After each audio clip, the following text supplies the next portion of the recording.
et amicaux, nous nous connaissons depuis longtemps, pour l'action que vous allez désormais engager avec votre nouveau gouvernement.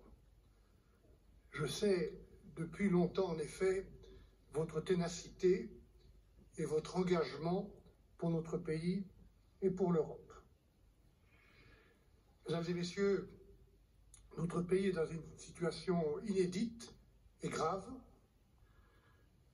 Je savais depuis le premier jour, le 5 septembre, que le temps de mon gouvernement était compté, sous la menace d'une alliance improbable entre des forces politiques que tout oppose, mais réunies dans des circonstances, dans une volonté de blocage et de confusion.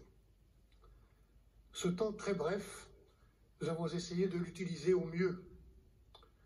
Avec le gouvernement, nous avons remis l'État en marche après les 3 mois de turbulence qui ont suivi la dissolution de l'Assemblée nationale. Nous l'avons fait méthodiquement et sérieusement, dans tous les domaines, avec des ministres engagés, des fonctionnaires motivés et en cherchant toujours le dialogue, en particulier avec le Parlement.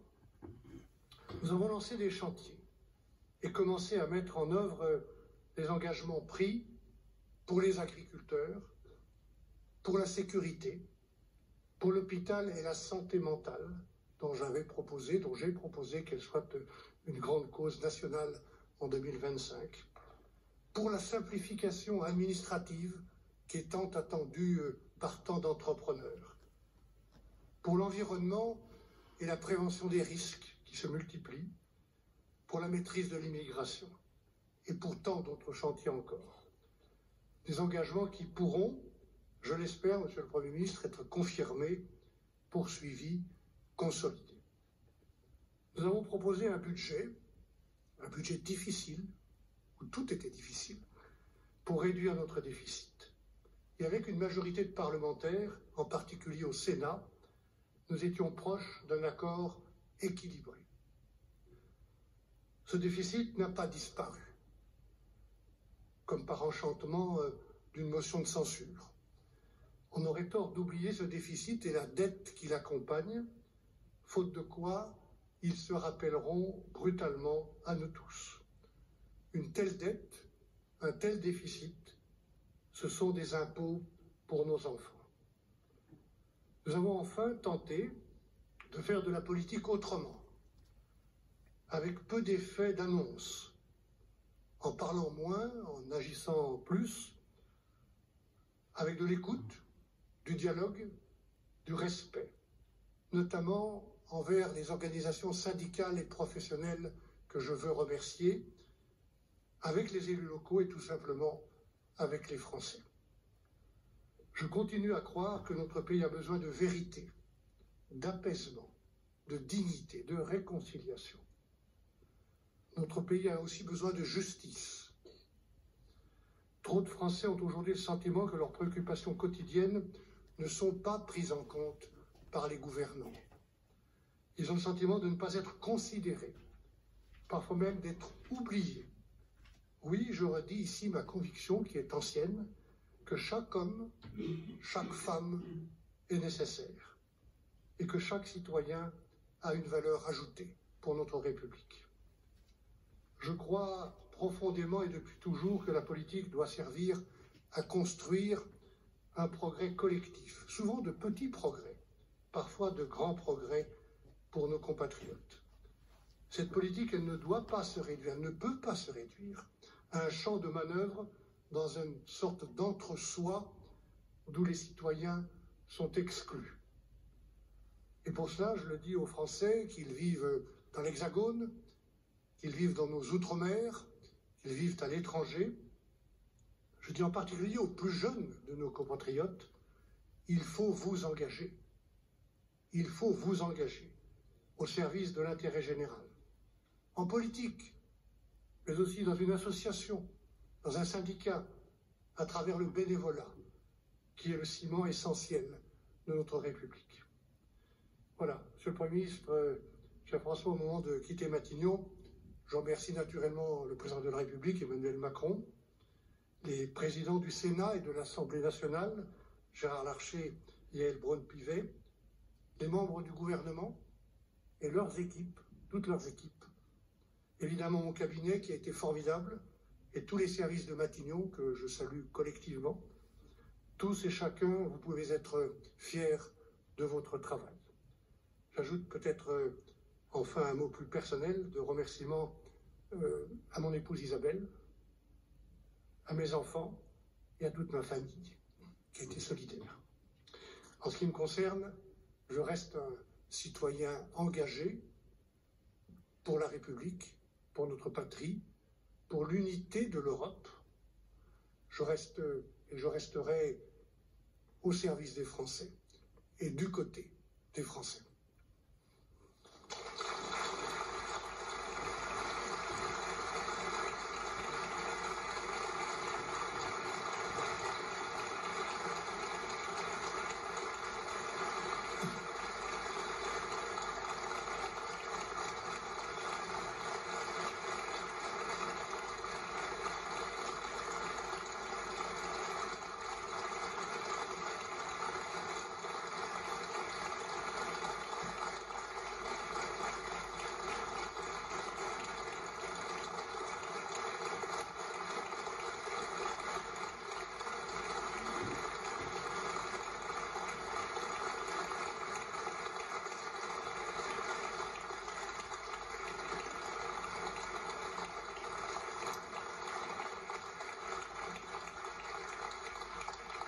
Monsieur le Premier ministre, cher Michel, vous avez dit que nous nous connaissions depuis longtemps, c'est absolument vrai. Notre premier engagement ensemble, c'était dans un mouvement qu'on appelait les rénovateurs. Et en effet, c'est une tâche qui est encore devant nous aujourd'hui. Je veux commencer en vous exprimant un sentiment de gratitude.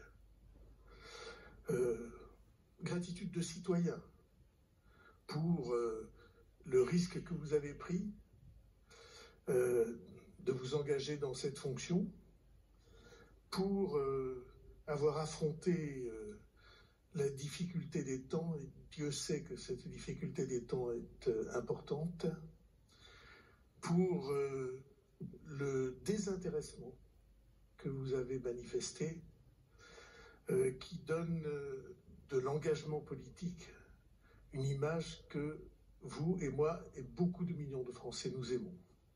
Et donc je voulais vous dire merci pour cet engagement et pour ce risque. Alors je ne serai pas très long pour ne pas m'exposer à des incidents que je redouterais, étant donné votre verve.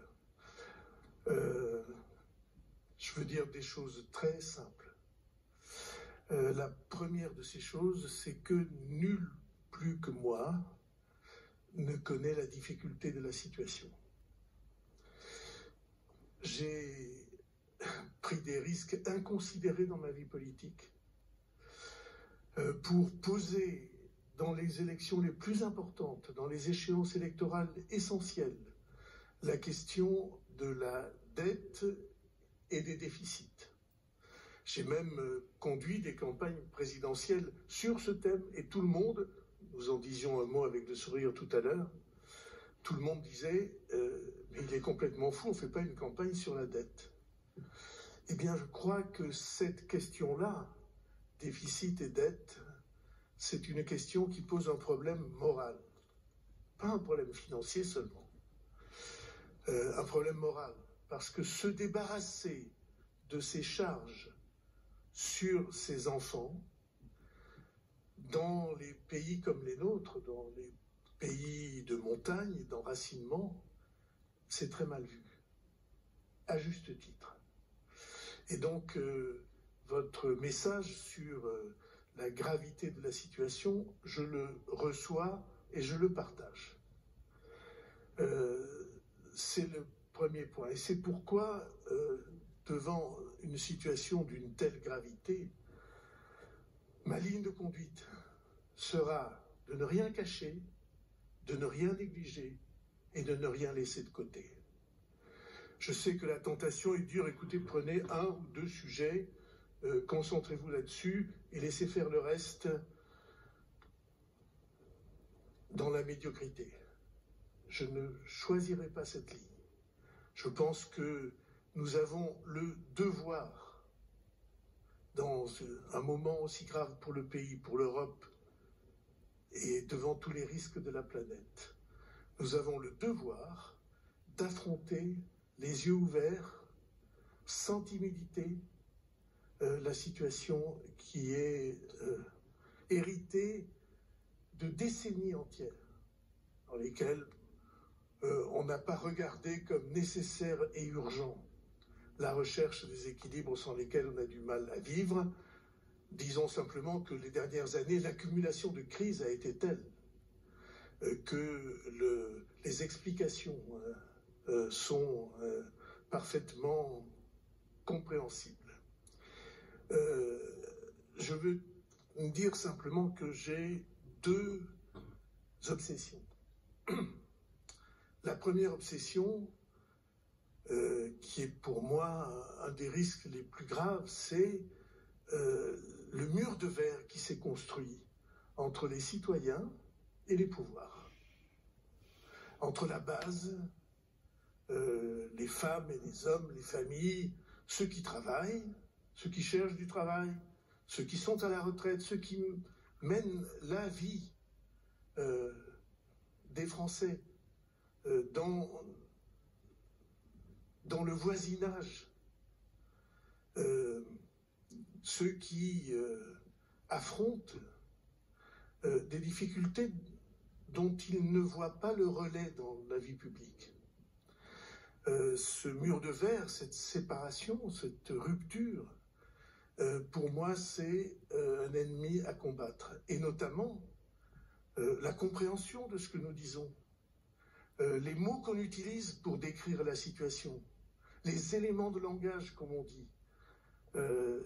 Si je peux, j'ai une absolue conscience de la difficulté de la tâche, si je peux, j'essaierai de débarrasser notre vie publique et nos débats des paroles artificielles, des mots dont on a le sentiment qu'ils étaient écrits bien avant qu'on les prononce, et d'ailleurs qu'on aurait pu deviner à l'avance ce qui les prononce allaient dire.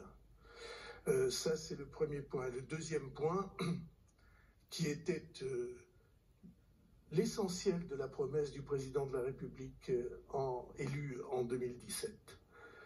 Ce que le président de la République élu avait porté devant les Français, c'était l'idée qu'on ne pouvait pas se trouver devant un destin dont on n'était plus maître et dans lequel on n'avait aucune chance de progression. Et c'est pourquoi, naturellement, je pense à l'école, dont je me suis occupé pendant des années, et qui n'a pas cessé d'être dans ma vie un point fixe. L'idée que parce qu'on est né dans un quartier ou dans un village, on aurait tort d'oublier les villages. Parce qu'on est né dans un quartier, dans un village, parce qu'on porte un nom, parce qu'on pratique une religion, ou qu'on est attaché à cette religion. L'idée que, en réalité, les portes ne sont pas ouvertes pour vous. L'idée que c'est ceux qui ont les codes qui savent comment se diriger. Ceux-là connaissent la carte et ont la boussole pour se diriger dans la vie. Et si vous ne les avez pas, cette carte et cette boussole, ces connaissances, ces réseaux, ces moyens, alors vous vous trouvez aujourd'hui, je le crains, dans une situation qui est moins ouverte qu'elle ne l'était il y a quelques décennies. Et pour moi, ceci est insupportable. Je viens de là. Je viens au pied des Pyrénées bleues. Je viens de milieux sociaux et de villages Et j'ai fait toute ma vie sans les quitter. Je viens de milieux sociaux et de villages qui n'ont pas la chance d'être protégés, favorisés. Je trouve que notre devoir de citoyen, de père de famille, notre devoir de républicain, c'est que nous soyons obsédés pour rendre des chances à ceux qui n'en ont pas. C'est pour moi un devoir sacré et je n'ai pas l'intention de le négliger. C'était la promesse du président de la République et c'est à cette promesse que je compte être fidèle dans les fonctions si difficiles que vous me transmettez. Je sais que les chances de difficulté sont beaucoup plus importantes que les chances de succès. Je n'ignore rien de l'Himalaya qui se dresse devant nous, de difficultés de toute nature. La première est budgétaire, naturellement, puis politique, et puis de l'éclatement de la société où nous sommes. Je sais tout ça. Je pense qu'il faut essayer. Et je pense que si on essaie, peut-être pourra-t-on trouver un chemin inédit. Et ce chemin, en tout cas, je sais de quoi il est marqué. Il est marqué de la volonté de réconciliation. Il se trouve que, comme tout le monde l'a noté, c'est aujourd'hui l'anniversaire de la naissance d'Henri IV. Comme vous savez, c'est un ami pour moi. C'est un des seuls amis que j'ai eu toute ma vie et un des seuls qui m'ait vraiment donné un coup de main. Je lui ai consacré beaucoup de livres et c'est une figure très importante. Il a fondé sa rencontre avec la France dans des temps aussi difficiles et plus difficiles que ceux que nous vivons aujourd'hui. Il a fondé cette rencontre sur la nécessité de sortir des guerres stupides ou des guerres secondaires pour se retrouver sur l'essentiel qui est l'avenir du pays. Si je peux, à mon tour, j'essaierai de servir cette réconciliation nécessaire. Et je pense que c'est là le seul chemin possible vers le succès. Merci de votre présence et de votre amitié.